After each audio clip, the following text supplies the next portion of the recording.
اعوذ باللہ من الشیطان الرجیم بسم اللہ الرحمن الرحیم۔ توبہ و استغفار کی اہمیت و فضیلت۔ ہمہ وقت گناہوں سے پاک رہنا فرشتوں کی صفت ہے، ہمیشہ گناہوں میں غرق رہنا شیطان کی خصلت ہے، جبکہ گناہوں پر نادم ہو کر توبہ کرنا اور معصیت کی راہ چھوڑ کر شاہراہ ہدایت میں قدم رکھنا اولاد آدم علیہ السلام کا خاصہ ہے۔ شیطان انسان کا کھلا دشمن ہے، وہ اس کی فطرت میں موجود اعلیٰ تر بلند مقامات اور جاہ و منصب تک جانے کی خواہش کی آڑ میں اسے مرتبہ انسانیت سے گرانے کی کوشش کرتا ہے۔ اسی لیے اس نے مومن بندوں کو قیامت تک گمراہ کرنے کی قسم کھائی ہے۔ سورۃ الحجر آیت نمبر 39 میں ارشاد ہے، ابلیس نے کہا، اے پروردگار، اس سبب سے جو تو نے مجھے گمراہ کیا، میں بھی یقیناً ان کے لیے زمین میں گناہوں اور نافرمانیوں کو خوب آراستہ و خوشنما بنا دوں گا اور ان سب کو ضرور گمراہ کر کے رہوں گا۔ حضرت ابو سعید خدری رضی اللہ تعالیٰ عنہ سے مروی ہے، حدیث قدسی میں شیطان مردود کی اس قسم کا جواب اس طرح دیا گیا ہے کہ حضور نبی اکرم صلی اللہ علیہ وسلم نے ارشاد فرمایا،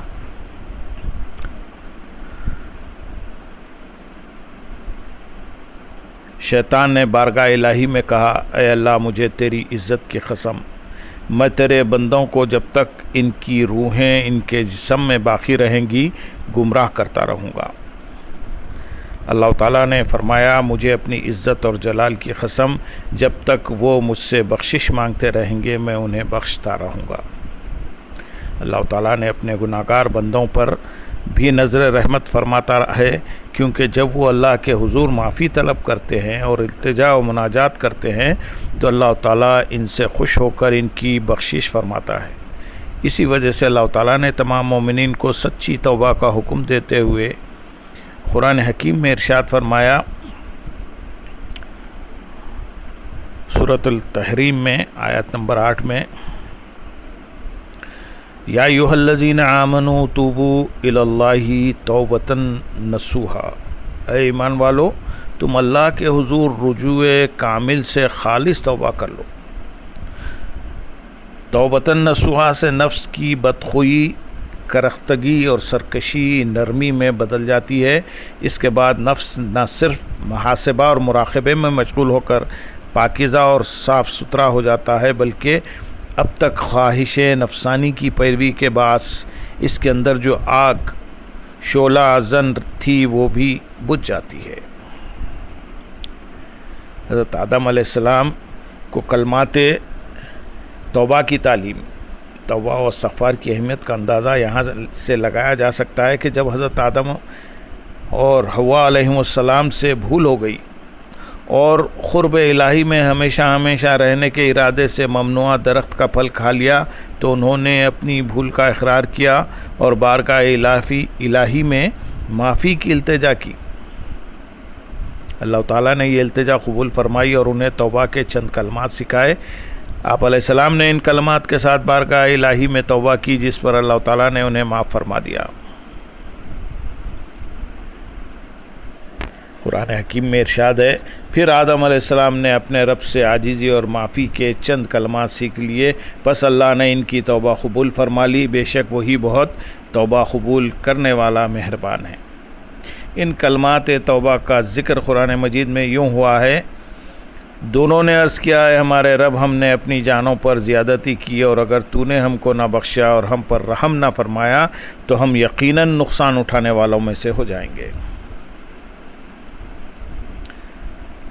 حضور نبی اکرم صلی اللہ علیہ وسلم کی کثرت توبہ و استغفار ہمارے آقا و مولا حضور رحمت عالم صلی اللہ علیہ وسلم کا معمول تھا کہ آپ صلی اللہ علیہ وسلم حبیب خدا اور معصوم من الخطایا ہونے کے باوجود دن میں 70 اور 100 مرتبہ توبہ و استغفار کرتے تھے۔ حضرت ابو ہریرہ رضی اللہ تعالیٰ عنہ بیان کرتے ہیں کہ میں نے حضور اکرم صلی اللہ علیہ وسلم کو فرماتے ہوئے سنا، اللہ گواہ ہے میں دن میں 70 مرتبے سے زیادہ اللہ کی بارگاہ میں استغفار اور توبہ کرتا ہوں۔ حضرت ابن عمر رضی اللہ تعالیٰ عنہ روایت کرتے ہیں کہ حضور نبی اکرم صلی اللہ علیہ وسلم نے ارشاد فرمایا، اے لوگو اللہ سے توبہ کرو اور بخشش چاہو، بے شک میں دن میں 100 مرتبے توبہ کرتا ہوں۔ بلا شبہ آپ صلی اللہ علیہ وسلم کا یہ عمل تعلیم امت کے لیے تھا، کیونکہ آپ صلی اللہ علیہ وسلم کی ذات گناہوں اور لغزشوں سے مبرہ اور پاک تھی۔ نیز آپ صلی اللہ علیہ وسلم کی توبہ و استغفار کا درجہ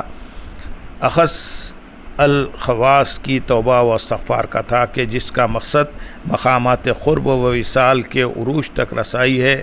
گناہوں کی معافی نہیں۔ اس حدیث مبارکہ سے توبہ و استغفار کی فضیلت و اہمیت کا کمال درجہ اظہار ہوتا ہے۔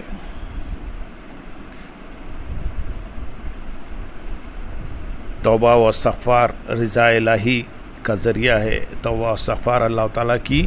رضا و خوشنودی کا سبب بنتا ہے۔ یہی وجہ ہے کہ قرآن کی نظر میں تائبین اللہ کے پسندیدہ اور محبوب بندے ہیں۔ ارشاد باری تعالیٰ ہے، ان اللہ یحب التوابین و یحب المتطہرین،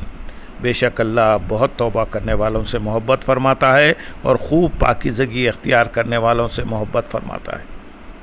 حضرت انس بن مالک رضی اللہ تعالیٰ عنہ بیان کرتے ہیں کہ حضور نبی اکرم صلی اللہ علیہ وسلم نے فرمایا، جب کوئی بندہ اللہ تعالیٰ سے توبہ کرتا ہے تو اللہ تعالیٰ کو اس پر اس سے زیادہ خوشی ہوتی ہے کہ جب تم میں سے کوئی شخص جنگل کی زمین میں اپنی سواری پر جائے اور سواری اس سے نکل جائے جس پر اس کے کھانے پینے کی چیزیں ہوں، وہ اس سے مایوس ہو کر ایک درخت کے پاس آئے اور اس کے سائے میں لیٹ جائے۔ جس وقت وہ سواری سے مایوس ہو کر لیٹا ہوا ہو، اچانک وہ دیکھے کہ سواری اس کے پاس کھڑی ہے، وہ اس کی مہار پکڑ لے، پھر خوشی کی شدت سے یہ کہے، اے اللہ تو میرا بندہ ہے اور میں تیرا رب ہوں، یعنی شدت مسرت کی وجہ سے الفاظ الٹ ہو جائیں۔ حضرت ابو ہریرہ رضی اللہ تعالیٰ عنہ روایت کرتے ہیں کہ حضور نبی اکرم صلی اللہ علیہ وسلم نے ارشاد فرمایا، اس ذات کی قسم جس کے قبض قدرت میں میری جان ہے، اگر تم گناہ نہ کرتے تو اللہ تمہیں دنیا سے لے جاتا اور ایسی قوم تمہاری جگہ لے آتا جو گناہ کرتی، پھر وہ اللہ سے مغفرت طلب کرتی تو اللہ انہیں معاف فرما دیتا۔ اس حدیث مبارکہ کا ہرگز یہ مطلب نہیں کہ لوگ بالقصد گناہ کریں اور پھر مغفرت چاہیں، بلکہ اس سے مقصود یہ ہے کہ لوگ چاہے کتنے ہی گناہ گار کیوں نہ ہوں، ہر حال میں اللہ تعالیٰ سے استغفار کرتے رہیں، عبادت گزار اور نیکوکار بھی اللہ تعالیٰ سے مغفرت چاہتے رہیں، کیونکہ انسان اللہ تعالیٰ کی دی ہوئی بے حساب نعمتوں میں سے کسی ایک نعمت کا بھی شکر ادا نہیں کر سکتا۔ اس لیے ہر وقت اپنی کوتاہ دامنی اور عبادت کی کمی پر اللہ تعالیٰ سے استغفار کرتے رہنا چاہیے، اور اگر انسان سے گناہ سرزد ہو جائے تو وہ فوراً توبہ و استغفار کرے، توبہ کو مؤخر نہ کرے اور اس سے غافل نہ ہو۔ اللہ تبارک تعالیٰ اپنے بندوں کو توبہ و استغفار کا حکم دیتے ہوئے ارشاد فرماتا ہے، کیا یہ لوگ اللہ کی بارگاہ میں رجوع نہیں کرتے اور اس سے مغفرت طلب نہیں کرتے، حالانکہ اللہ بڑا بخشنے والا، بہت رحم فرمانے والا ہے۔ تو آپ تشکر اپنے رب کی حمد کے ساتھ تسبیح فرمائیں اور تواضعاً اس سے استغفار کریں، بے شک وہ بڑا ہی توبہ قبول فرمانے والا اور مزید رحمت کے ساتھ رجوع فرمانے والا ہے۔ اسی مفہوم میں حضرت سیدنا غوث العظم شیخ عبد القادر جیلانی رضی اللہ تعالیٰ عنہ ارشاد فرماتے ہیں، اللہ تعالیٰ سے گزشتہ گناہوں کی مغفرت اور آنے والے گناہوں سے حفاظت کے سوا اور کچھ طلب نہ کرو۔ اللہم صلی علی سیدنا محمد وعلی آل سیدنا محمد وبارک وسلم۔